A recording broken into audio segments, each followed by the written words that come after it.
नमस्कार, ये आकाशवाणी शिमला है। अब आप जवाहर कॉल से कोविड-19 पर विशेष समाचार बुलेटिन सुनिए। प्रधानमंत्री नरेंद्र मोदी ने आगामी त्योहारों को देखते हुए कोरोना संक्रमण से बचाव के लिए सुरक्षित दूरी बनाए रखने और महामारी के अनुरूप समुचित व्यवहार की आवश्यकता पर बल दिया है। उन्होंने मास्क पहनने, नियमित रूप से हाथ धोने और स्वच्छता बनाए रखने की आवश्यकता पर भी जोर दिया। इस बीच प्रधानमंत्री कार्यालय ने एक वक्तव्य में कहा है कि भारत में कोविड-19 वायरस के बारे में किए गए 2 प्रमुख अध्ययनों से पता चलता है कि वायरस आनुवांशिक रूप से स्थिर है और इसके स्वरूप में कोई बदलाव नहीं आया है। इससे कोरोना वायरस का टीका तैयार करने में कोई असर नहीं पड़ेगा। ये अध्ययन भारतीय आयुर्विज्ञान अनुसंधान परिषद और जैव प्रौद्योगिकी विभाग द्वारा किए गए हैं। इस दौरान प्रधानमंत्री ने देश में कोविड-19 की स्थिति और कोरोना वैक्सीन के वितरण और प्रबंधन की तैयारियों की समीक्षा की। भारत में 3 टीके विकास के अग्रिम चरण में हैं। इनमें से 2 टीके दूसरे चरण में हैं और एक तीसरे चरण में पहुंच गया है। भारतीय वैज्ञानिकों और अनुसंधानकर्ताओं के दल पड़ोसी देशों में अनुसंधान क्षमता बढ़ाने में सहयोग कर रहे हैं। प्रधानमंत्री ने निर्देश दिया कि देश के भौगोलिक विस्तार और विविधता को ध्यान में रखते हुए टीके की तीव्र पहुंच सुनिश्चित की जानी चाहिए।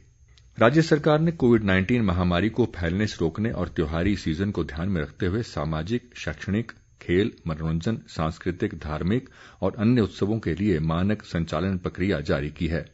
केंद्र सरकार द्वारा जारी मानक संचालन प्रक्रिया में विभिन्न सामान्य निर्देशों का पालन आवश्यक होगा। नए आदेशों के तहत प्रदेश में कंटेनमेंट जोन के क्षेत्रों को छोड़कर अन्य इलाकों में कुछ शर्तों के साथ सामाजिक, धार्मिक, सांस्कृतिक, राजनीतिक, शैक्षिक, खेल, मनोरंजन और अन्य कार्यक्रमों को मंजूरी दी गई है। नए दिशा निर्देशों के अनुसार बंद स्थानों पर तय क्षमता से 50% और 200 लोगों के एक साथ किसी कार्यक्रम में भाग लेने की अनुमति होगी, जबकि खुले स्थानों पर जगह की क्षमता के अनुसार 200 लोगों से ज्यादा आ सकेंगे। कार्यक्रम स्थल के आसपास थर्मल स्क्रीनिंग, सामाजिक दूरी, मास्क पहनना और सैनिटाइजेशन की व्यवस्था होनी चाहिए। कोरोना महामारी के चलते करीब 7 माह तक बंद कालका शिमला रेलवे ट्रैक पर 20 अक्तूबर से हॉलीडे स्पेशल ट्रेन दोबारा शुरू की जा रही है। रेल मंत्रालय ने त्योहारी सीजन को देखते हुए ये निर्णय लिया है। शिमला रेलवे स्टेशन के अधीक्षक प्रिंस सेठी ने बताया कि कोरोना संक्रमण से बचाव के लिए ट्रेन को सैनिटाइज किया जाएगा। कोरोना निर्देशों व प्रोटोकॉल के तहत ट्रेन के लिए पंजीकरण किया जाएगा। यात्रियों को रेलवे स्टेशन पर ट्रेन चलने से आधा घंटा पहले पहुंचना होगा। हॉलीडे स्पेशल ट्रेन 30 नवंबर तक चलेगी।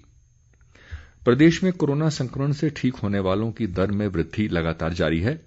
स्वास्थ्य विभाग द्वारा जारी बुलेटिन के मुताबिक आज अभी तक 178 रोगी स्वस्थ हुए हैं।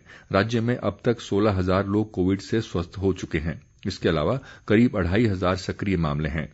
प्रदेश भर में अब तक कोरोना संक्रमण के 18,797 मामले सामने आ चुके हैं। संक्रमण से अब तक 261 लोगों की मौत हुई है। भारत में कोविड-19 महामारी से ठीक होने की दर 88% हो गई है, जो एक बड़ी उपलब्धि है। स्वास्थ्य मंत्रालय ने कहा है कि देश में स्वस्थ हुए रोगियों की कुल संख्या 65,97,000 से अधिक हो गई है। इस समय देश भर में 7,83,000 रोगियों का इलाज चल रहा है और मृत्यु दर 1.52% हो गई है, जो दुनिया में सबसे कम है। ठीक होने वालों की संख्या में लगातार बढ़ोतरी से रोगियों की संख्या भी काफी कम हो गई है और इस समय ये इलाज करा रहे रोगियों की कुल संख्या के 10.45% के बराबर है।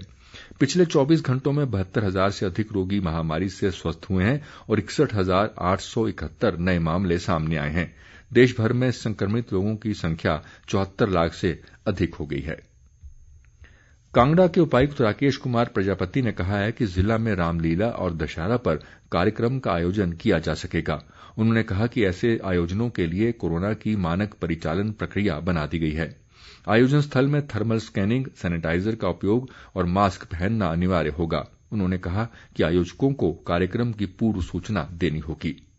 इसी के साथ ये समाचार बुलेटिन समाप्त हुआ। हमारा अगला बुलेटिन आप सुन सकते हैं शाम 6 बजे। नमस्कार।